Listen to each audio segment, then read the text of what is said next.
You have probably experienced it at some point. You meet someone, and there is an immediate sense of ease, a feeling of being understood without having to explain yourself. And you have also experienced the opposite. You meet someone who is trying so hard to impress you that you can feel the effort radiating off them like heat from an engine. One interaction leaves you wanting more. The other leaves you wanting to escape. The difference is not in what they said. The difference is in how they made you feel. And that is the single most important truth about attraction that most men never fully grasp. Women do not fall for your resume. They do not fall for your carefully rehearsed stories or your impressive accomplishments. They fall for how you make them feel in your presence. The Stoic philosophers understood this centuries ago, long before modern psychology gave it a name. True connection is not built through performance. It is built through presence. And presence cannot be faked. Let us start with something that might challenge everything you have been taught about attraction. Most men believe that to be attractive, they need to be impressive. They need to say the right thing, wear the right clothes, project the right image. They treat attraction like a presentation, and they are the presenter. But this is a fundamental misunderstanding of how women experience attraction. Research shows that women are significantly more attuned to emotional cues and emotional memory than men. They do not just hear your words. They feel your energy. They register the emotional atmosphere you create, and they remember how you made them feel long after they have forgotten what you said. The philosopher Epictetus taught that we should not seek to have events happen as we wish, but to wish them to happen as they do happen. Applied to attraction, this means you cannot control whether she is impressed by your achievements. You cannot control whether she finds your stories interesting. But you can control the energy you bring into the room. You can control whether you are present or performing. And that presence is what she will remember. Consider the difference between two men. The first man walks into a room with nervous energy. He is scanning for approval. He laughs too loudly at jokes that are not funny. He fills every silence with words because he is afraid of what silence might communicate. He is performing. The second man walks into the same room with quiet confidence. He is not scanning for approval. He is not rushing to fill silence. He listens more than he speaks. When he does speak, his words have weight because they are not wasted on empty chatter.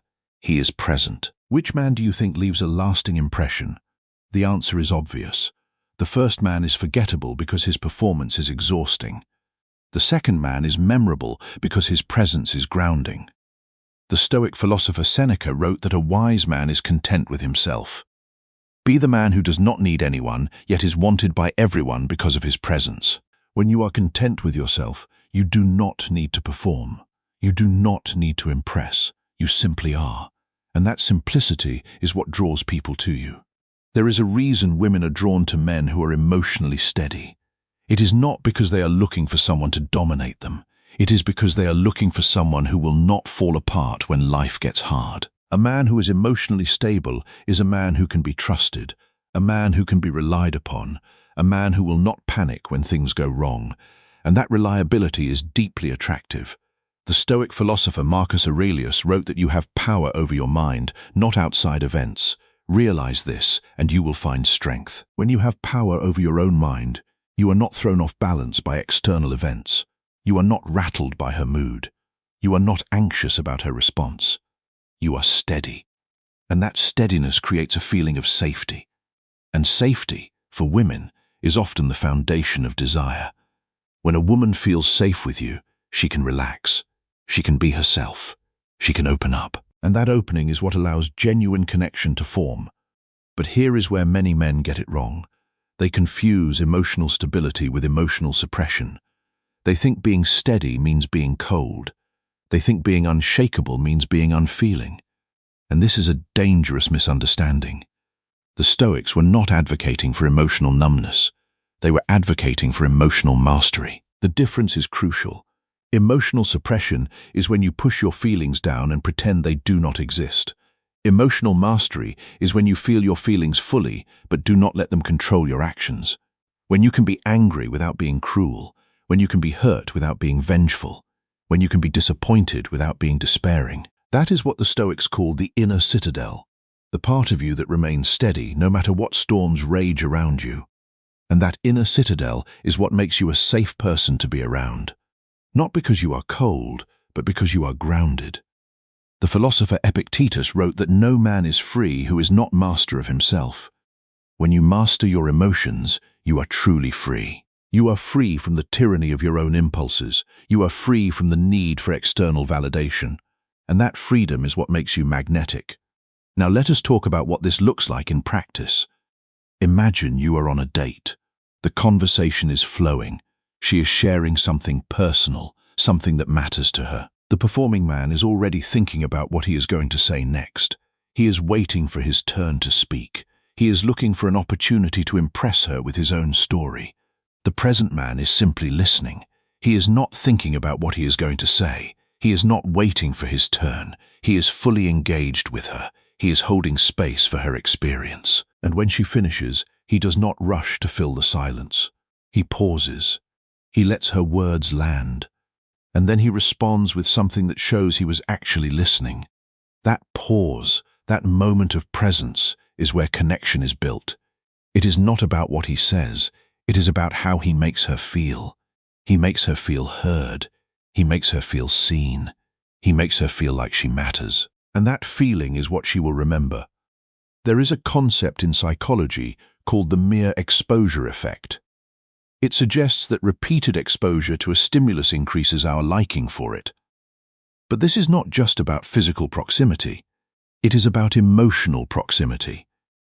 When you are consistently present, consistently steady, consistently grounded, you become a familiar source of safety. And over time, that familiarity breeds attachment. The philosopher Zeno of Citium taught that the goal of life is to live in agreement with nature.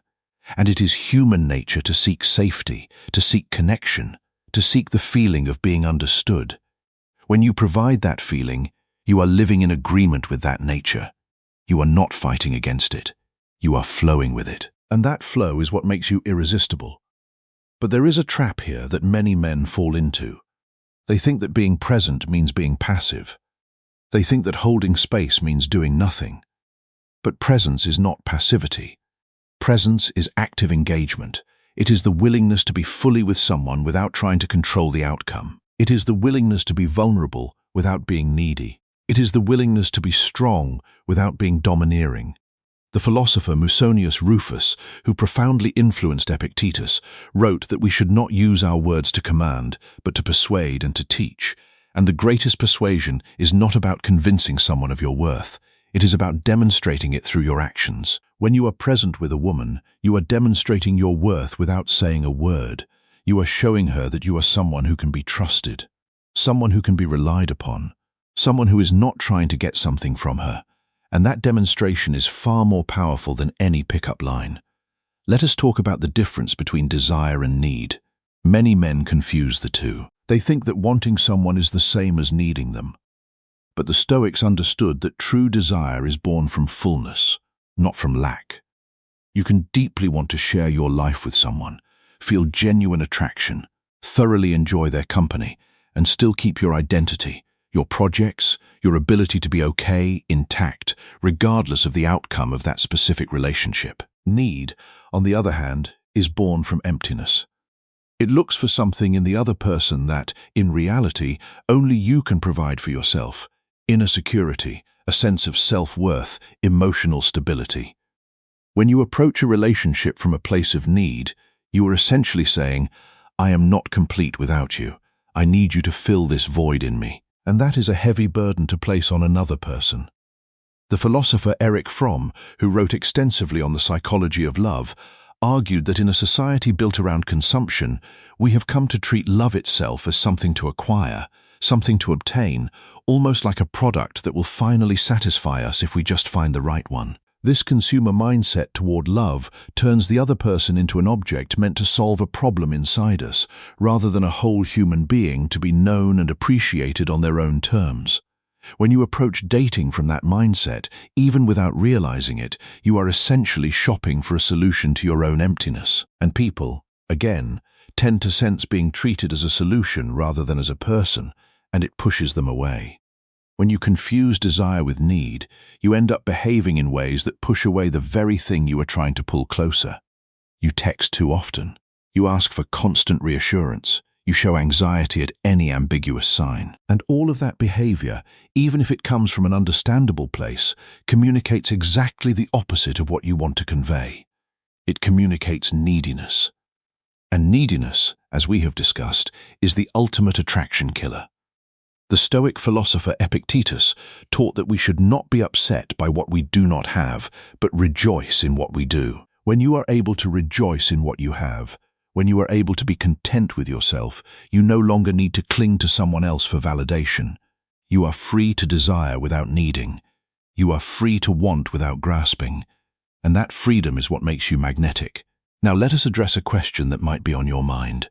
What if you are not naturally present? What if you are naturally anxious, naturally performative, naturally needy? The good news is that presence is not a personality trait. It is a skill. And like any skill, it can be developed. The first step is awareness. You cannot change what you do not notice. Start paying attention to your own behavior in social situations. Notice when you are performing. Notice when you are rushing to fill silence. Notice when you are seeking approval. Just notice. Do not judge. Do not criticize. Just observe. The second step is regulation. Before you enter any social environment, take a moment to ground yourself. Take 3 slow breaths. Relax your jaw. Relax your shoulders. This simple action shifts your nervous system from fight or flight into rest and connect. When your body is regulated, your presence changes. People feel it before you speak. The third step is practice. Presence is not something you achieve once and then have forever. It is something you practice, moment by moment, interaction by interaction. Each time you choose presence over performance, you strengthen that muscle. Each time you choose to listen rather than speak, you deepen that skill. And over time, it becomes part of who you are. The philosopher Marcus Aurelius wrote that the happiness of your life depends upon the quality of your thoughts. When your thoughts are colored by grounded confidence, by the quiet knowledge that you are enough, your soul reflects that, and others will feel it. They will sense that you are someone who cannot be easily shaken. And that sense of stability is deeply attractive. When you stop performing, when you stop trying to impress, when you stop seeking approval, you become someone who is simply present. And that presence is what women remember. That presence is what they crave. That presence is what they fall for. Not your accomplishments, not your status, not your looks, the way you make them feel. The philosopher Seneca wrote that the greatest cure for the mind is trust in the one who is advising. When you trust your own judgment, when you trust your own emotional stability, you do not need to look outside yourself for validation. You respond from within. And that inner trust is what makes you unshakable. That is the Stoic presence. And that is what makes you irresistible. If this video resonated with you, if you recognized any of your own patterns in something we talked about today, leave a comment below. I would love to read your experience and reply to you personally. And if you feel this could help someone else, consider sharing it and subscribing so we can keep building this path together.